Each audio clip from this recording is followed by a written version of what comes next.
India's #1 news network. And you're watching News 9. English news as it should be.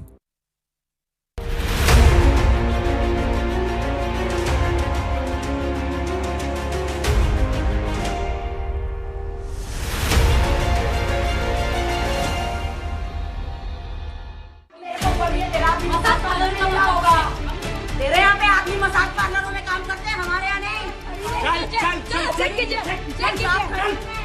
चल औकात नहीं है वो जहाँ से आया, पता तेरे को?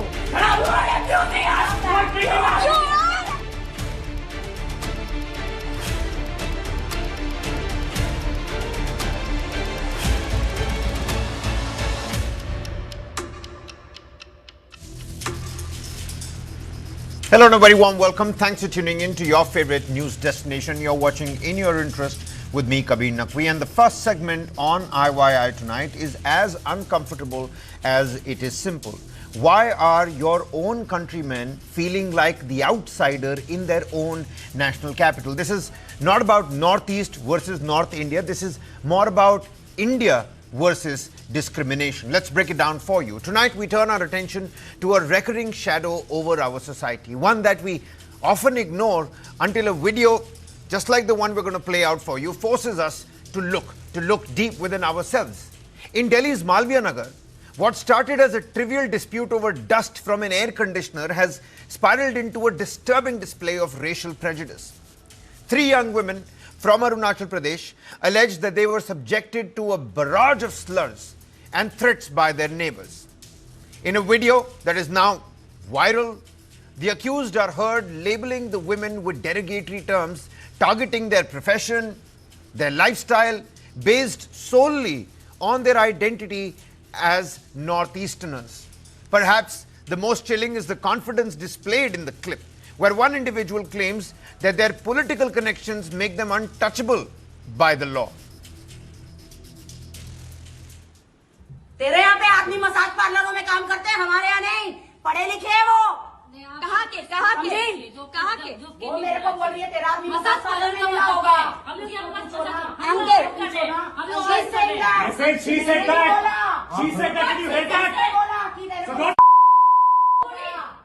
चलना है इधर।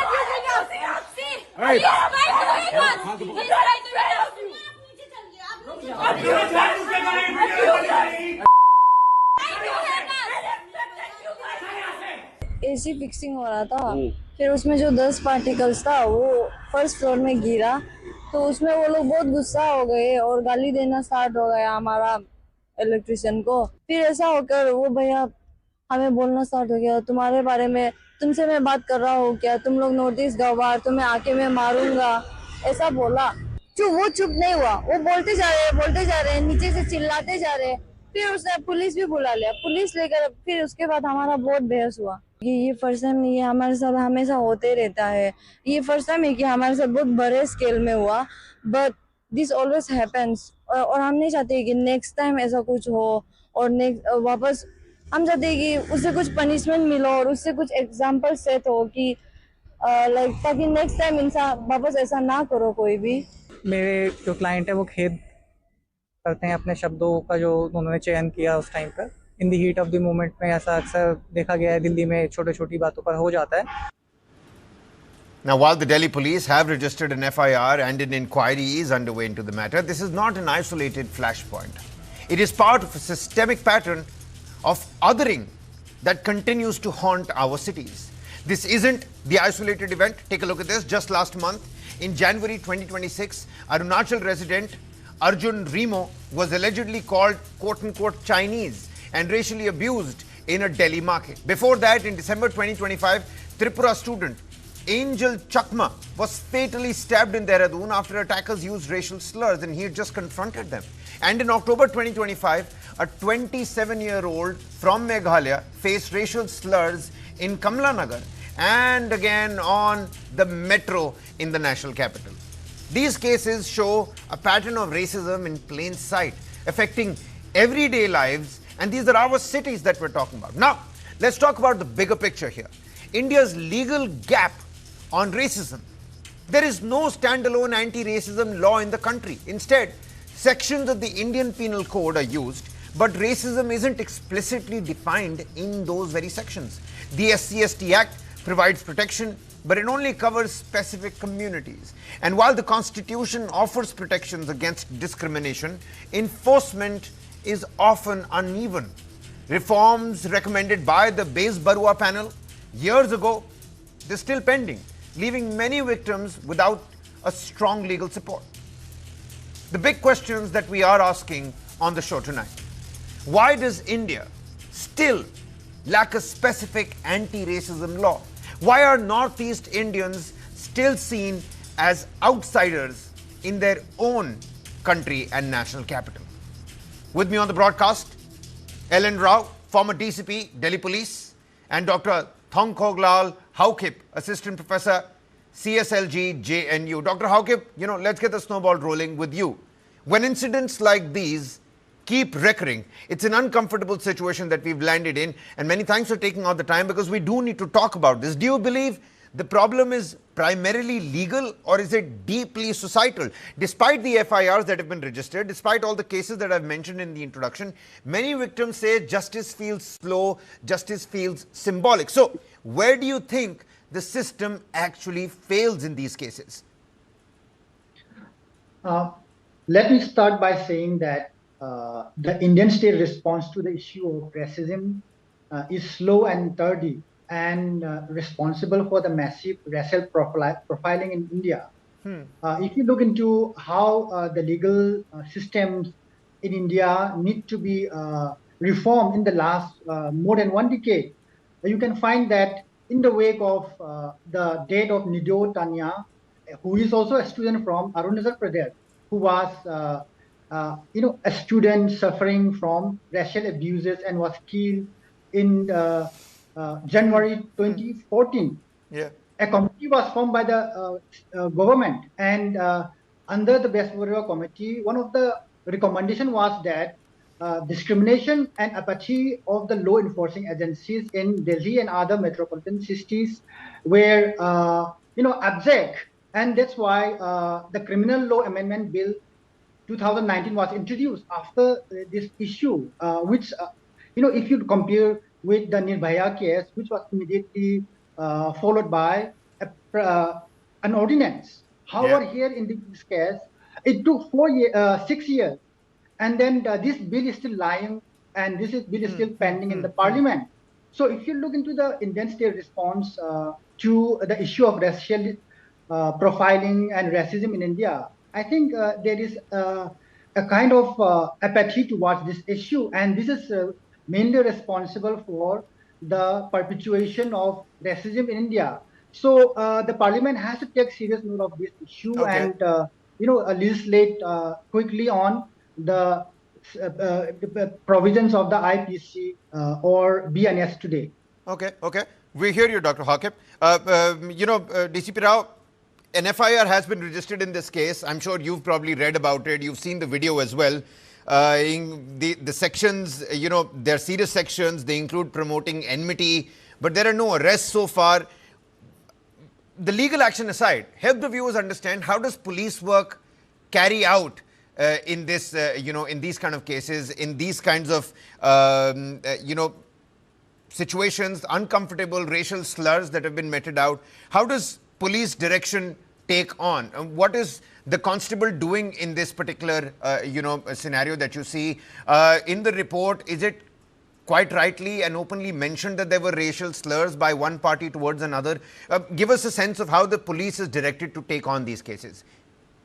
Good evening, Kabir, and my co-panelists and all of your viewers. Again, this is another case of racial discrimination in our capital of India. and this is very, I think this is shameful for us. We are living in a civil society. Yep. Yes. Nobody should be allowed to have some casteist remarks or racial remarks, and that's why in IPC it was an offence under section 153A. IPC now it is 196 BNS, and this raging communal this racial discrimination and all these things. And as you rightly said, that the FIR has been registered, and so far as the police action is concerned, immediately after registration of FIR, it is not necessary that person should be arrested, because FIR is registered on the basis of allegations. Now, the police is to collect evidences about these allegations, that is like the CCTV footage or video recording, audio recording, what is being, and what are the basis of allegations, what is the motive of this person who is casting this racial remarks to the person. So all these things are to be done. I think that after registration of FIR, then the collection of evidence is very important. Immediately, once we lodge an FIR, we do not arrest. Normally, we do not arrest the person immediately. But after getting the sufficient evidence against them, definitely the person is non-bailable. And of course, this is a non-bailable. They will be arrested in this case, but I think it will take some time, maybe today. Okay.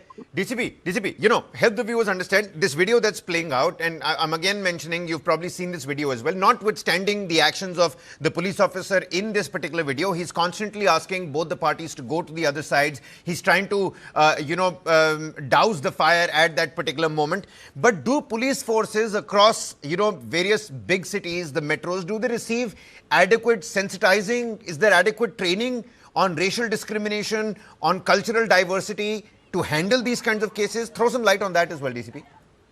Yes, Kabir, there is, in Delhi itself, I must tell you, there is a special cell which is meant for northeastern states. The special cell is headed by one Joint Commissioner of Police. And in that case, that duty of the special cell is also to sensitize all the police stations from time to time, holding a meeting and briefing them that any such complaint, if there is any such complaint against these, about these northeastern people who are being considered that they are being facing racial discrimination. So the police is definitely briefed from time to time. And as I'm seeing in this video, I think the constable or maybe some officer who is informed, he is trying to pacify both the parties, because police is also bound to make law and order on the spot. If they are at the spot and if they see that there is something going to be some more serious, then police duty is there to pacify those things. And after that, when the situation is calm, then only on the basis of the allegations or on the basis of a written complaint or verbal complaint, the proper case is registered as per the allegations, invoking the appropriate sections of law, that is nowadays BNS. And after that, if there is a cognizable offence is made out, then the investigation started after registration of FIR. This is the normal procedure. Dr. Hauke, my apologies for asking you these uncomfortable questions. If at any point you think I've crossed the line, please, feel free to call me out, and on air and on record. But I must ask you this: what hurts more, essentially? The slurs, the racial slurs themselves, or is it the constant othering that Northeasterners continue to face, especially in the national capital? Kabir, let me start by narrating about one incident last evening itself. While I was going for an evening walk, someone from the back politely asked me, "Are you from, where I originate? Are you from which country?" Right? So I answered them, "I am from Manipur," I told them. So the answer was that, the problem is with recognition, right? I'm from India, I'm from the Northeast and the state of Manipur. But there is no recognition on the part of other Indian regions, for instance, the South India or from the North India. So one of the problems is about the non-recognition of the Northeastern people. Not only the Northeastern people, we also have Ladakh, right?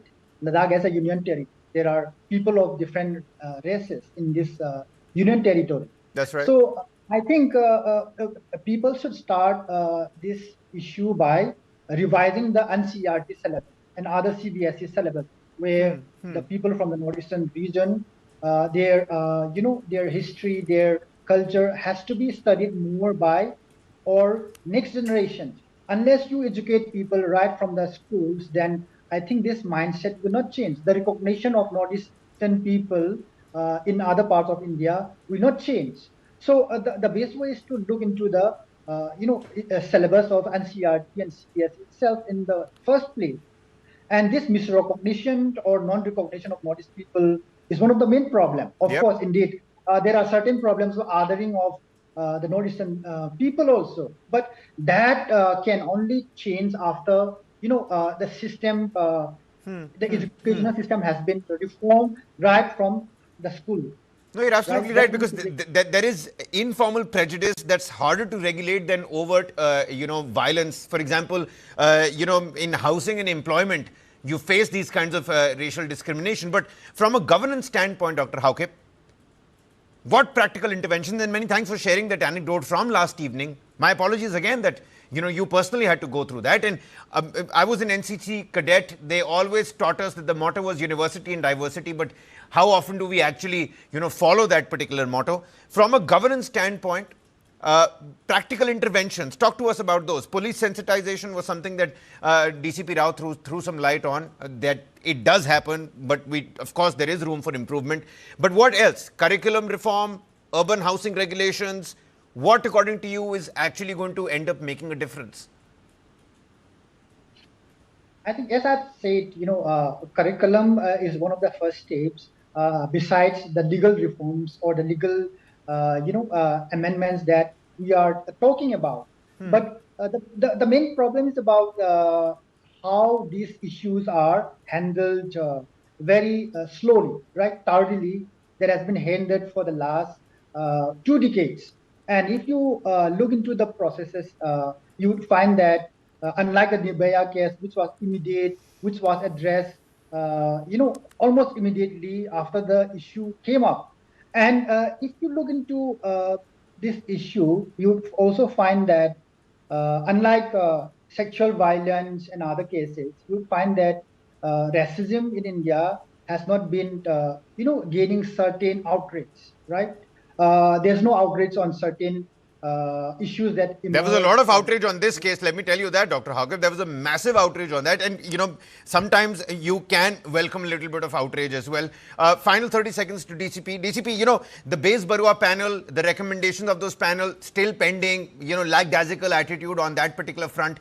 Like Dr. Hauke pointed out, there was an ordinance that was brought out right after the Nirbhaya case. Why not in these kind of cases when there is already a panel recommendation standing? Let's assume that from a governance standpoint, those panel recommendations are actually implemented. Do you think the standalone anti-racism law is going to help, or enforcement is still going to be weak on the ground and actually we're going to come back to square one? What's your opinion on that?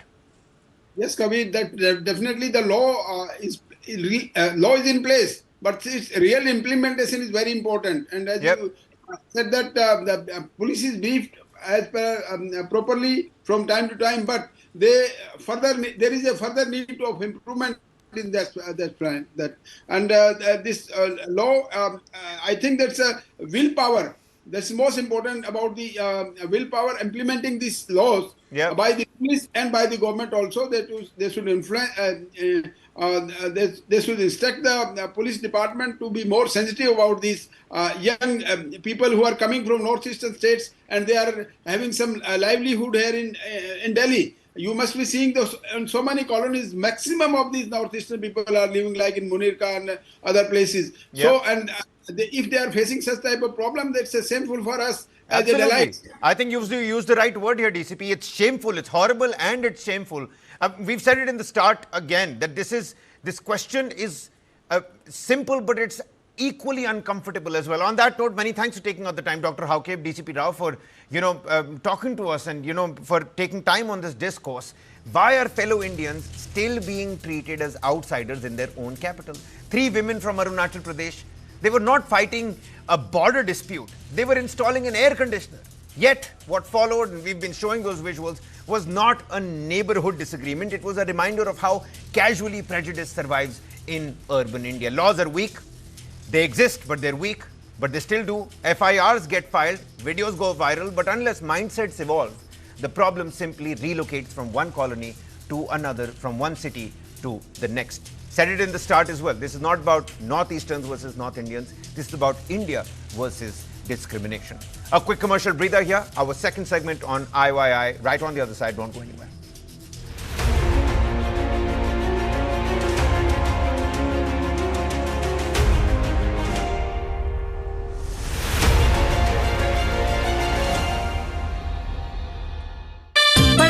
खेलता है झूलता उछलता है दौड़ता कभी कभी दौड़ कराता है आगे आगे बढ़ता है इंडिया अमूल दूध पीता है India. Every champion's journey starts with second thoughts. क्या हुआ?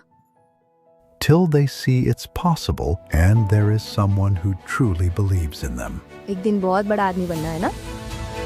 Orchids, the international school, raising 85,000 champions across India.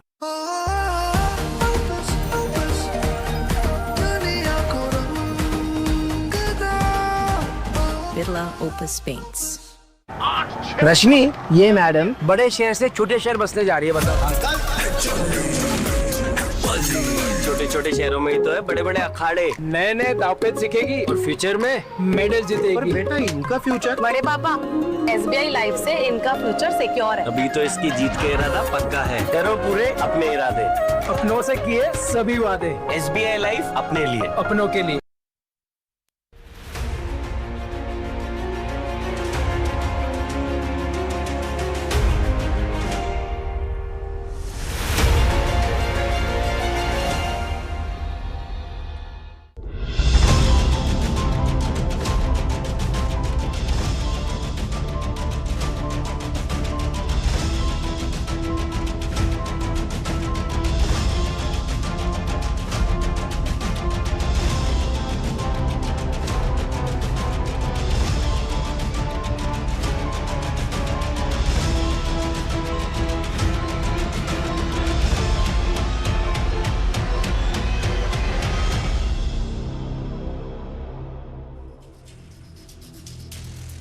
Thanks for staying with In Your Interest. Our second segment, we turn our attention to fresh concerns when it comes to India's Air Force. Fresh concerns where a single runway incident has grounded a significant portion of our frontline fighter strength.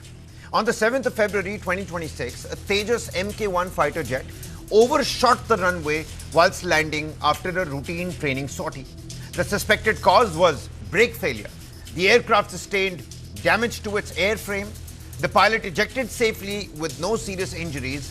In response, the Indian Air Force has grounded all 30 operational single-seat Mk1 jets for full technical checks